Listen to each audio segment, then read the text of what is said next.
Today's course on commercial real estate and dental office lease negotiations. I appreciate everyone taking the time out of their day to join us. There's going to be a lot that we're going over. I know it can be overwhelming, but a lot to learn. I'm Ryan Cathers. I'm one of the senior consultants here at Cirrus Consulting Group and key lecturers, educating and advising dentists across North America on real estate and the lease of their practice.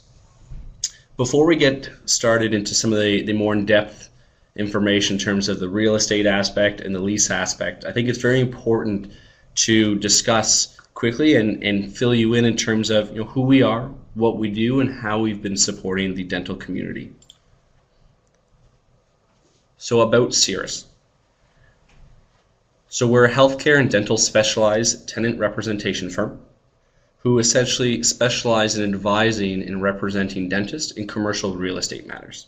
So primarily being the negotiation or renegotiation of their office lease, or creating a lease as an owner-occupant between the relationship between yourself as the practice owner and yourself as the property owner.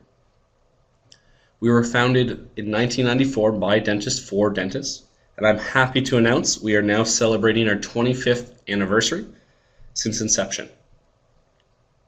Speaking of inception, we have now negotiated over 10,000 dental and medical office leases to date, and on an annual basis we represent over 1,000 doctors throughout North America.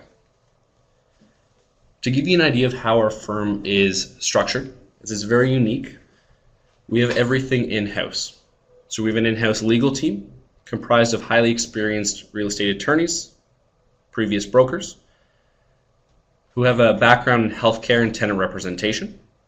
We have an in-house leasing team who have access to rental rates and comparables in any given market, and an in-house consulting team that essentially work alongside the legal and leasing team to help develop a strategy for the negotiation.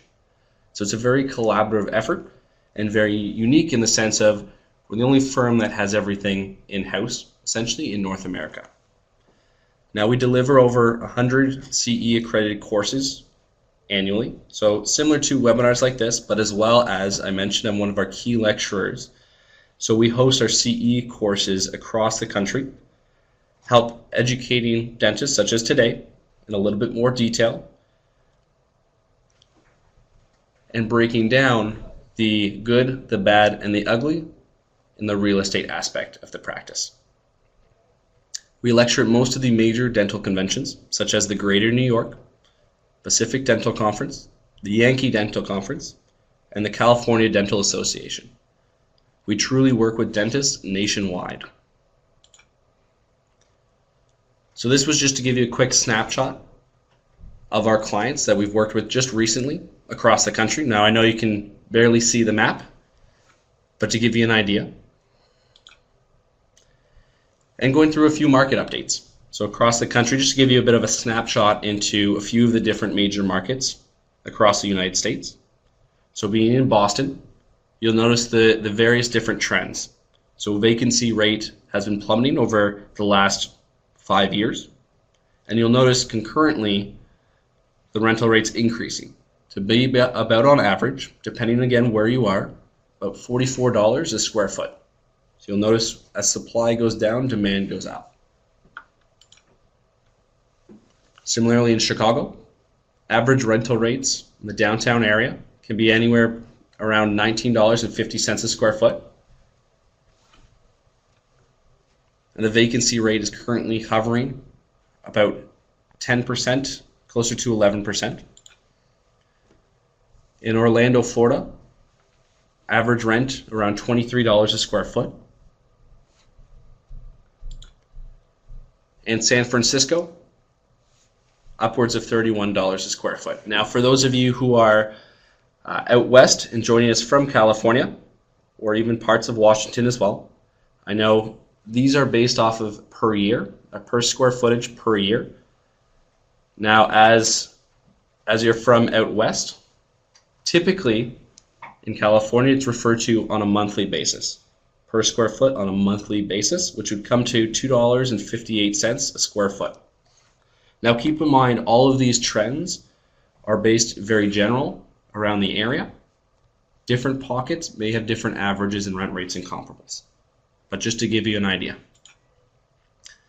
The purpose of today's webinar is threefold. Firstly, the importance of the office lease and how it can impact you in the practice. Some of the key terms and conditions within your office lease, and again, how they can impact you. And thirdly, practical advice on negotiating lease agreements. So a few tips and tricks that we use to put clients in the best position to win in the negotiations or have a very successful negotiation. Now here's a question that I'm often asked very regularly is it better to buy property or lease for the dental practice? So essentially buying versus leasing. Now here's a graph here to give you an idea of some of the pros and cons of each because it really depends on the opportunity.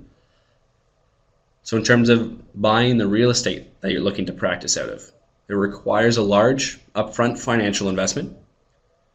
You become a landlord, which means you essentially have two jobs. You're not only a practice owner that needs to be chairside, but as well as if something breaks down, the HVAC system and so forth, you yourself are responsible in getting that fixed. You do also earn rental income, so it can be good financially speaking, renting from yourself. You have greater flexibility on how to use the space. You don't need to ask permission. And you have the freedom to control the property. Who comes in, who goes out, and so forth. On the leasing aspect, it requires smaller upfront payment, greater working capital, meaning maybe one of your goals is to acquire multiple or start up multiple locations, which would assist in having more capital to be able to acquire those or expand. Flexibility to relocate or expand the practice. If you own the property, much more difficult to relocate as you also are invested in the property itself. All depends on the situation and the opportunities. There are pros and cons of each. Depends on your goals and your vision for the practice long term. Now, what is a lease? Now, as I'm lecturing across the country, typically it's easier when you're in person to ask this question. What is a lease? What is the first thing that comes to mind when you think of a lease? Now, given this is a one-way webinar, I'll answer it. Very common responses I get is contract, agreement, but the most popular answer I receive is the rent. The money that you pay the landlord on a monthly basis to stay and operate in the space. My goal for this webinar is to teach you it's not all about rent.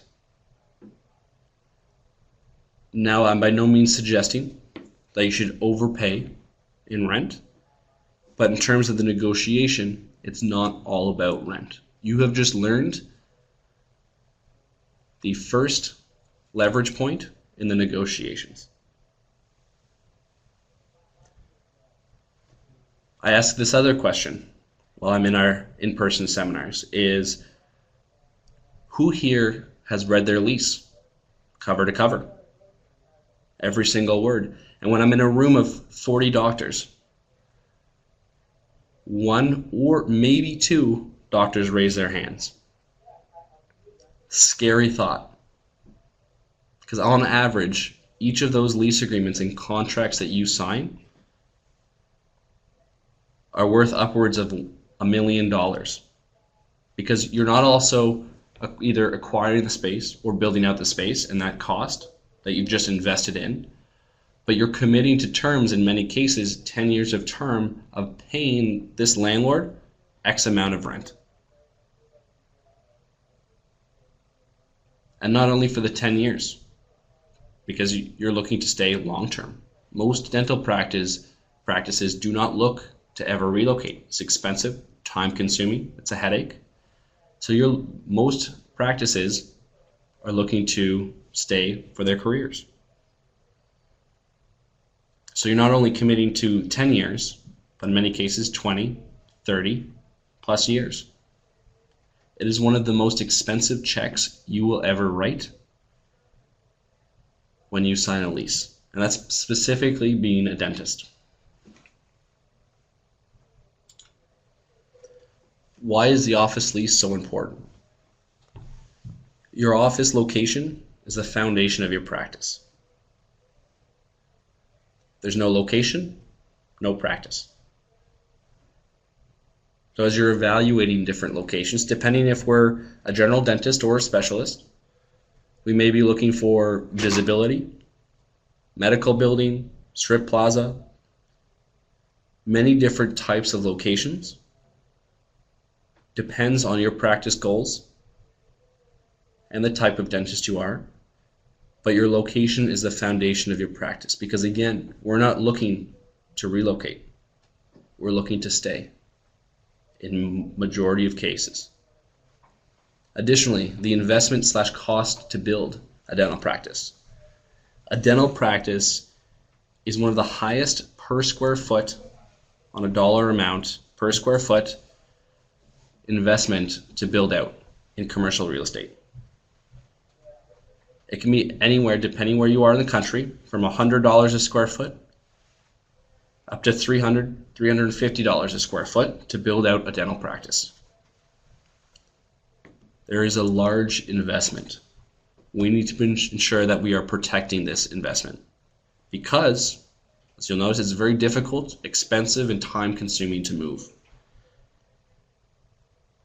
Why put this immense, massive investment that we've just put into the space at risk? We need to be protecting this because not only do you know it's expensive, difficult, and time-consuming to move, but the landlords do as well. The lease is also important in terms of the practice sale. It can make or break the sale of your practice. And we'll get into a little bit more detail of that more specifically in a few minutes. What are the 3 saleable components of your dental practice? 1, equipment. So the depreciated value, pretty straightforward. 2, goodwill and patience. And as I'm lecturing, I love to ask the question, what does goodwill mean to you?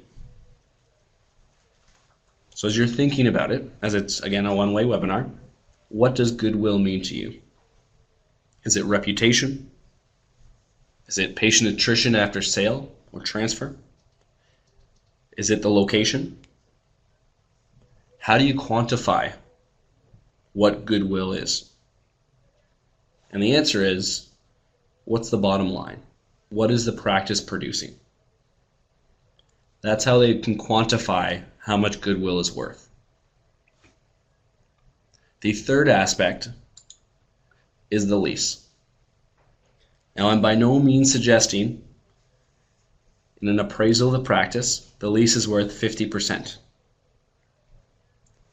But if, for example, you were looking to sell your practice for $1 million, it was appraised for $1 million, as you think about this, what percentage of that appraisal and evaluation can the lease impact? So again, you're looking to sell and your practice has been appraised for $1 million. What percentage of that evaluation, that $1 million evaluation, can the lease impact? And the answer is 100% of that evaluation. And I'm by no means suggesting that the lease is worth 100% of that evaluation, meaning the $1 million. I'm merely suggesting and telling you that the lease can impact 100% of that evaluation. We'll get to more about that in just a minute. So what should your office lease do for you? Firstly, it should provide fair and affordable financial terms. And I'm not just talking about rent. Obviously, rent is a big part of it. But there are a number of other terms in terms of financials, being escalations. What are your annual escalations? Many of you, or most of you rather, will be on what's called a triple net lease, built of 3 different aspects that are pass-through costs from the landlord to you as the tenant, being taxes for the building, insurance for the building, and common area maintenance or CAM charges. And you pay your proportionate share based on the square footage you take up compared to the rest of the property. Now, the big aspect about this is the common area maintenance. Those charges are the charges you'll notice that will fluctuate. Many of you may or may not know that we need to control those charges. Some of you, if any, are receiving what's called a reconciliation statement at the end of each year, where it essentially shows an overview, a very general high-level overview of what the expenses were for the building in terms of maintenance, upkeep, and so forth. And if you've paid more, you owe the rest, or they owe you. If you've paid under, you owe them, if you're even receiving this statement. The problem with that is you don't know what they're actually spending on, when, to whom, how much, and why. Many landlords will use the CAM charges for the property to increase their profitability. So we need to ensure that we're incorporating in detailed and itemized statements and language into the lease, and requiring the right to audit them so we can have our CPA or whomever audit the books to ensure we're rightfully and fairly being charged. Also, tenant improvement allowance if we're looking to improve the space or starting up a practice and building out. The tenant improvement allowance is the allowance that the landlord's willing to put towards the space being upgraded, giving you. Now, what's something to be cognizant of is tenant improvement allowance isn't free money. The landlord bakes that right back in to the rental rates that you pay. So we need to be cognizant of how much we're taking. And by no means am I suggesting not to take any, but we need to be aware of what evaluation the landlord's putting on it. Long-term stability and security. In most cases, I recommend that we look to sign a new 10-year lease with multiple 5-year options to renew, to provide as much long-term stability and security for the practice as possible in most cases. So 1, that'll facilitate a large portion of your career, but 2, if we're looking to sell in the near future, 1, we need term on the lease to facilitate our practicing career, but secondly, we need term on the lease to facilitate the sale of the practice. And unfortunately, most dentists don't know this until it's too late. Where the banks need, typically on average now, 8 to 10 years of term left on the lease in order to finance the acquisition for a buyer, as they're looking at risk and assessing risk for that loan. So we need to ensure we're signing long-term leases to provide predictability and stability for the practice. Minimizing risk and exposure. Many of us here today have probably signed a personal guarantee or personally signed the lease in our name. We need to begin minimizing or eliminating risks and exposures to the lease. As a personal guarantee, what that states is essentially if there's ever a dispute between yourself and the landlord, they can come after you personally. Maximizing your flexibility. So incorporating in what's called a right of first refusal, for example, whether it's to expand or option to purchase. So if the adjacent space next to you becomes vacant, you have first right to take over that space and expand, or in some cases, to buy the building. A death and disability provision. So this is essentially how we got our name 25 years ago, is incorporating this into the leases. God forbid something happens to you and you pass or are unable to practice, you have the ability, or your state has the ability, to terminate the lease. And finally, enhancing your ability to eventually sell your practice. As I mentioned before, the lease can make or break the sale of your practice. Would you prefer it works as an asset for you or a liability?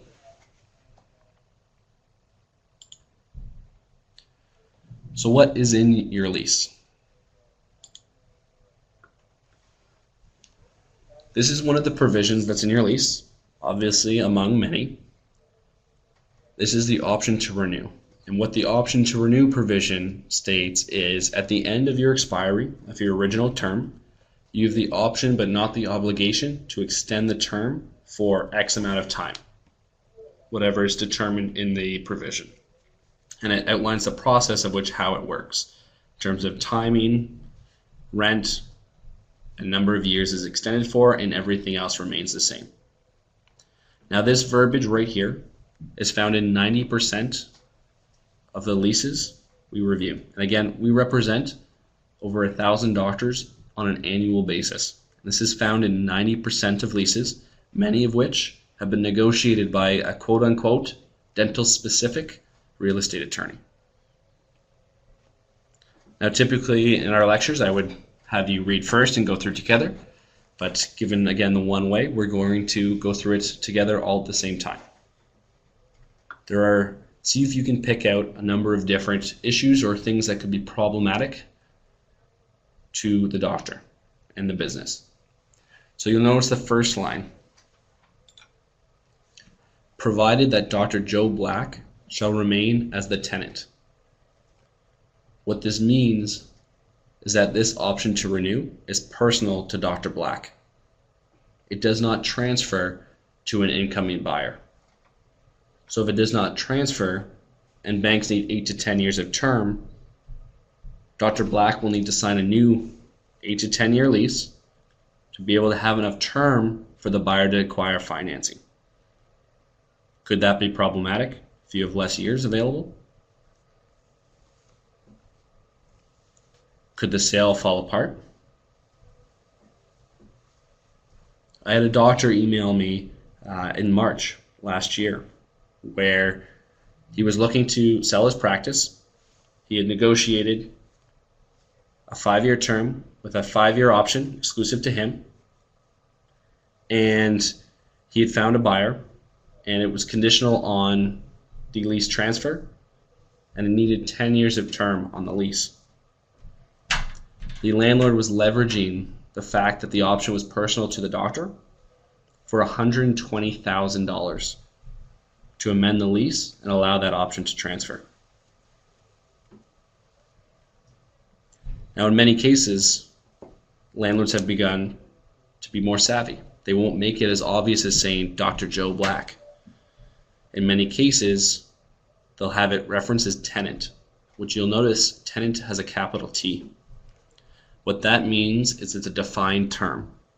So somewhere else in the lease, the word tenant is defined. And in that particular case, it's typically on one of the first pages, being the corporation or yourself personally named.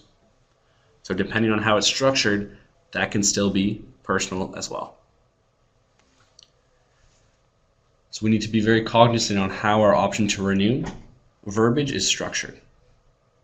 It goes on to say, and if the tenant duly and has regularly paid its rent and has performed its covenants and obligations under this lease and has not been in default. You may notice something interesting about the word default.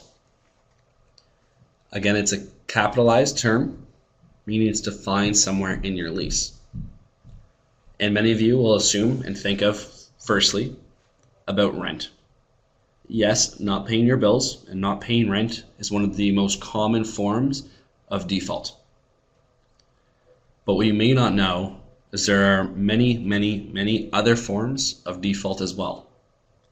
So I encourage you, for those of you who are not extremely familiar with their default provision, get extremely familiar. Reason being, as you think about what else could constitute as a default. This is a file we were working on last year where the doctor had built out a beautiful practice. She was in her 9th year of a 10-year term, and she looked to renew her lease as per her options to renew. And the landlord had stated that they were not interested in renewing her lease. She asked why. They wouldn't give her answers. She'd given us a call, thought we'd help her out. We gave the landlord a call and contacted them. And we clarified with the doctor previously, have you paid your rent on time, been a good tenant, can you think of any reason why they wouldn't want to renew you?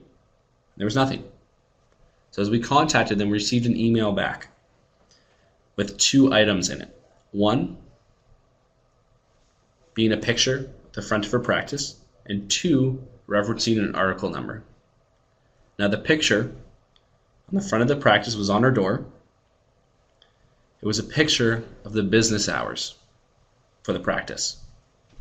Monday through Thursday, 9 to 5, closed Fridays and weekends. We then went to the article number that they had referenced in the default section of her lease. Clearly stated, the practice must be open from 9 to 6, Monday to Friday, 10 to 4 on Saturdays.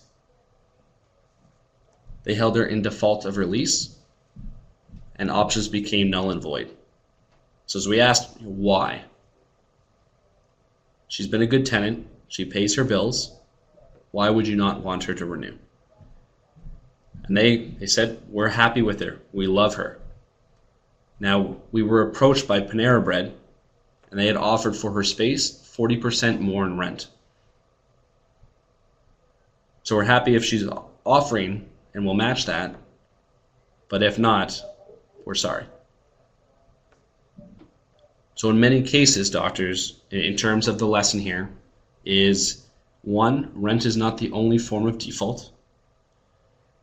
But 2, the landlord may not bring up whatever provision you may or may not be in default until it's of benefit to them. So be very, very familiar with the default section of your lease. It goes on to say, it shall have the option to renew this lease for a further term of 5 years, exercisable by written notice to the landlord no less than 9 months prior to the end of the term.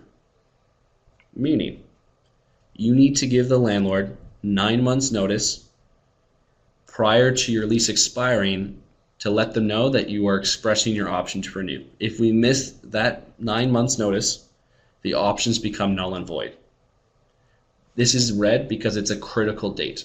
There are various different notice periods. Some are 3 months, 6 months, 9 months, 12 months, or some sort of combination, 9 to 12 months or whatever the sort.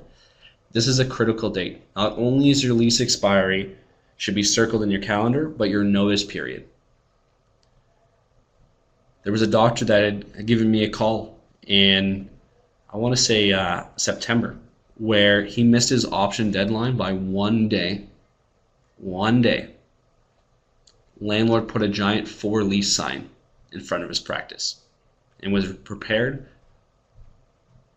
to offer extremely high increase in rent because he had missed his option deadline by 1 day.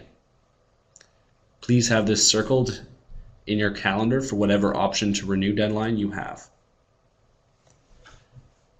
It goes on to say, any such renewal shall be on the landlord's then current standard form lease. What is a standard form lease? I can assure you many of you have been told that whatever lease you've been given is the standard form. What I'm here to tell you is there's no such thing as a standard form lease. Every landlord has their own version of the quote-unquote standard form. What this does right here is it states on the new current standard form lease, meaning everything you've agreed upon in this current lease, when you express your option, they can place whatever new document they want, inserting whatever provisions they want, and you've already agreed to it. What happens if they insert a redevelopment right to be able to terminate your lease? A relocation right to move you? Could that be problematic for yourself or a buyer?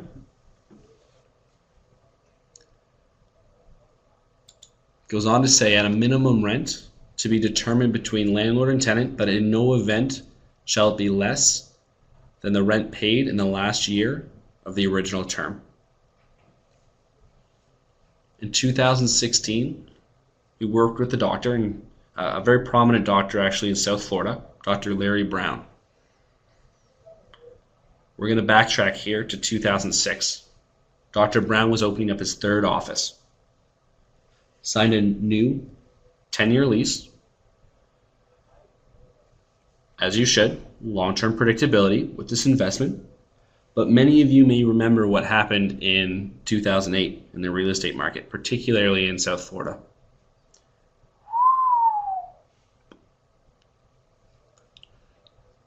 It crashed. Fast forward to 2016. Dr. Brown looked to renew his lease. The landlord was happy to, offered him a fair increase. The rent was going from about $33 a square foot to $34 a square foot, just a reasonable increase. The problem was the average in the area and in the building was closer to $14 to $15 a square foot. Because he had this provision in his lease, will not be less than the previous year, the landlord had no reason to decrease the rent. It goes on to say, if the landlord and the tenant are unable to agree on the market rent within 60 days, the exercise by tenant and its option to renew, the rent shall be then determined by arbitration based on market rent for renewing tenants in the building. What happens if you have a Dr. Brown in the building? Paying extremely over rent. Are you now expected to? What happens if a tenant received $100,000 in tenant improvement allowance to improve the space and were to deal with the landlord to increase their rents to help pay it back as part of a loan? Are you now expected to pay the same rental rates as that tenant, but not receive the $100,000? The point is, doctors, this is one provision in your lease of many, and there are a number of items that can be extremely problematic, whether it's to you as the current practice owner or to a buyer, where rent can be exponentially increased or leveraged as such. The assignment and subletting provision in your lease. This provision essentially states the transferability of your lease in the event that you look to sell the practice. And what does the process look like? So many of you, whether you're looking to sell the practice in the next 5-10 years or 20 plus years, this is going to be extremely relevant. God forbid something happens, or we're looking to transition. So again, this language is verbatim found in 75% of the dental leases we review. It begins to say, if the tenant should wish to assign or sublet the premises, it shall first have received consent of the landlord. So in order to sell your practice and transfer the lease, you need the landlord's consent and permission to do so. Many of you may have not known that. Now, this is very common in commercial real estate to need consent. What the issue with it is what are the consent terms, criteria, guidelines? Here, they can have a ton of leverage for whatever reason. In many cases, you'll notice the verbiage will say something along the lines of receive the consent of the landlord, which shall not be unreasonably withheld. And doctors unfortunately believe that that is something that will protect them. They can't be unreasonable. The problem with that, what is the definition of unreasonable?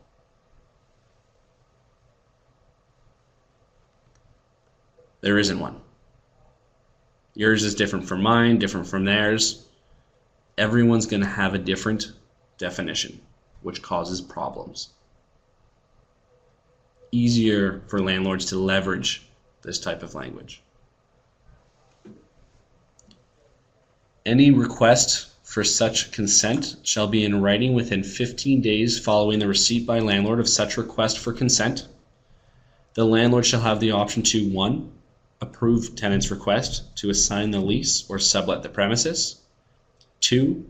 Decline the tenant's request to assign the lease or sublet the premises. Or 3. To terminate the lease agreement upon the effective date of such proposed lease agreement or sublet. Short summary. You are ready to sell your practice. You have a buyer, conditional on the lease transferring. As per your lease, you need consent from the landlord to do so, sell your practice and transfer the lease. So you send a request to the landlord. The landlord can 1. Approve, 2. Decline, or 3. Terminate your lease. Again, found in 75% of the leases we review. Let me ask you this. How much is your practice worth if they terminate the lease?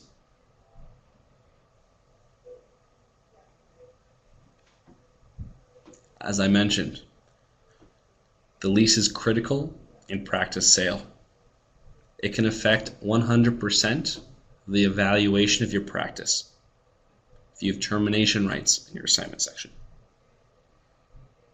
or unfortunately unfavorable consent terms.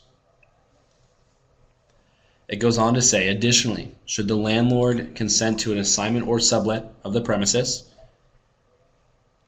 landlord shall have the right to revise the minimum rent to be paid during the remainder of the term to the greater of the then current market rent for the leased premises, or 15% greater than the then current rent.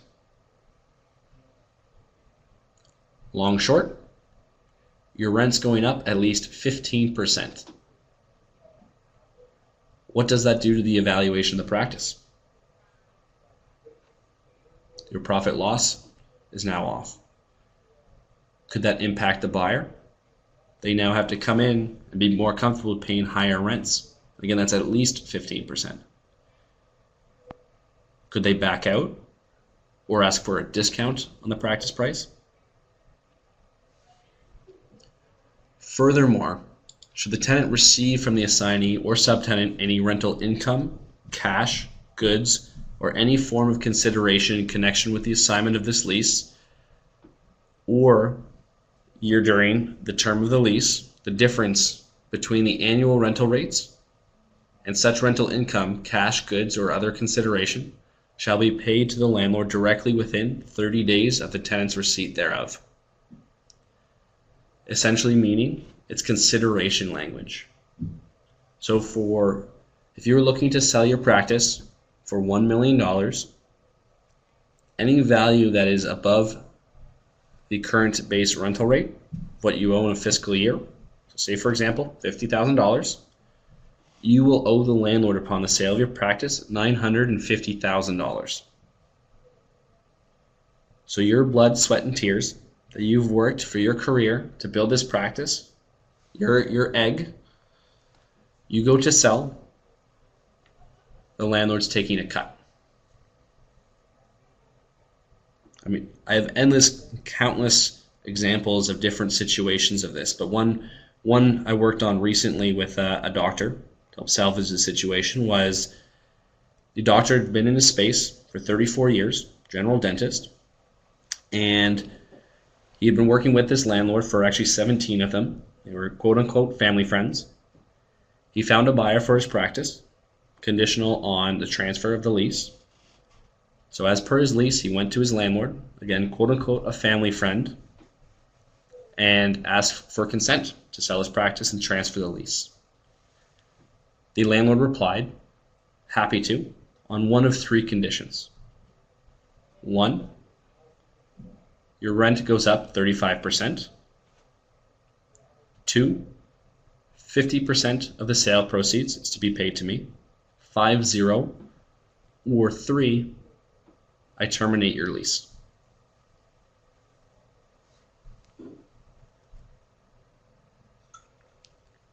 And again, this was a quote-unquote family friend. How would that impact the sale of your practice?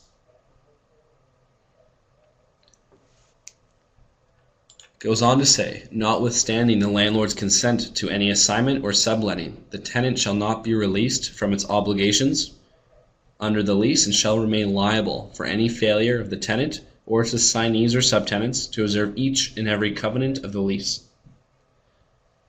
What this is called is ongoing liability, meaning even if the landlord was to consent to the sale of the practice and transfer of the lease, you will remain liable for the obligations if they should default. So if you've provided a personal guarantee or your corporation, it may be one or both of those entities that they could go after, meaning you are still exposed. Spoke with a doctor at the end of 2017. He was a doctor from Michigan, sold his practice, retired, went down to Florida, received a call 8 years later on the beach from his landlord. Buyer had defaulted. 8 years later, they were coming after him. We need to create limitations or releases of these types of liabilities. Again, doctors, a second provision of the lease that we've just discussed with countless issues with it. Many different parts that need to be amended. Other traps in the office lease. So again, these are not all of them. These are many of them, and there are many, many more. We didn't talk about demolition clause or redevelopment rights, where the landlord has give you notice to terminate your lease. Typically, it's 30 days. We didn't talk about the relocation provision, where the landlord can relocate you somewhere else in the property to a different space, typically so that a higher paying tenant can take your space. And in many cases, how it's structured is you yourself have to pay for the move, meaning you will have to rebuild the new office. What happens if it's less desirable? We went from front space, lots of footage, visibility, to the back. What happens if the square footage is off? Smaller, bigger? Are we expected to pay more rent? What happens if we lose an operatory? What does that do to production? We didn't talk about financial statements, where the landlord has the ability to ask you for your financial statements. And in many cases, if your corporation, but as well as you personally, depending on who's on the lease, how comfortable are you with the landlord knowing your personal financials? Many, many, many other provisions and hidden liabilities and risks and exposures that are hidden within your lease. The tenant lease cycle. So we already spoke about today one of the leverage points in regards to the negotiations, so being rent. If used properly and utilized properly, it can help you win in the negotiations. The second leverage point is time. The tenant lease cycle. Most doctors, unfortunately, approach their landlord when they're very near expiry. They may have missed their options to renew or very close to speak about a renegotiation, rents, terms, whatever the case. And landlords unfortunately know that you have zero leverage at that point or very minimal leverage at that point because you need, on average, 18 to 24 months to relocate a dental practice. By the time you find a space, negotiate the lease, permits, construction, till doors open. 18 to 24 months. So we recommend beginning whether it's renewal negotiations or extension negotiations, 24 months prior to expiry. So one, that gives us maximum net leverage as a dental tenant. But two, it gives us plenty of time, say worst case scenario, even though it's not our plan, to be able to relocate the practice if the landlord's being extremely unreasonable. So there's no downtime for the practice. This will assist in helping getting better rental rates and better terms and conditions within your lease. So we recommend 24 months from expiry at least to begin preparing for the negotiations. Critical dates and risk analysis. So one of the services we provide is a lease review. And how it works is it's a $14.95 value. And what's included is essentially it's an economic and legal analysis of your lease, where we essentially have a call with you. We review the lease previously, have our legal team go through the legal terms and provisions. Our leasing team will pull rent rates and comparables in the area to determine what's fair rent. Are you overpaying in rent? We schedule a call with you, go through your vision, your plan. We'll go through the traps, different provisions and commentary throughout the lease that need to be amended to ensure you and your practice are protected. And finishing off that call on how to negotiate effectively and a tactical plan for that. Now, this is one of the services we provide. It's a lease review, critical dates and risk analysis. Now, for those of you who have joined us today, as part of the attending the webinar, certainly appreciate it. And so for that, all attendees today are receiving a complimentary lease consultation. So that's critical dates and risk analysis I just spoke of. The $1,500 value, or $14.95, you all receive free today. What I need from you in order to complete the consultation is I will need a copy of your original lease, fully executed, including any extensions and amendments there may be. We will need at least 48 hours to complete our due diligence. Let me know a few dates and times that you were available, and the consultation call is typically about an hour long on average, where we go through from top to bottom the vision, your goals for the practice, or your plan if you are starting up or acquiring a practice, what's within the lease if we are currently renting, expanding, or looking to eventually transition. So if you do have any questions, comments, or concerns that you may have, whether you're looking to start up a practice in the next couple of years, looking to acquire a practice, looking to renew your lease, expand the practice, looking to transition the next 5 to 10 years, or you're an owner-occupant and either have a lease in place or interested in having a lease in place and knowing how the process works, what needs to be included and so forth, happy to discuss with you on the complimentary consultation. But I want to thank everyone for joining us today. I appreciate everyone taking the time out of the day, whether we're on the West Coast or the East Coast or somewhere in between. We do have a few questions here. So I do have my information there, which you'll also receive after as well. But if you are interested in the complimentary consultation, please let me know. We do have a system of questions here. We would love your feedback. So on everything, whether it's something you're looking to learn more about, the time of day,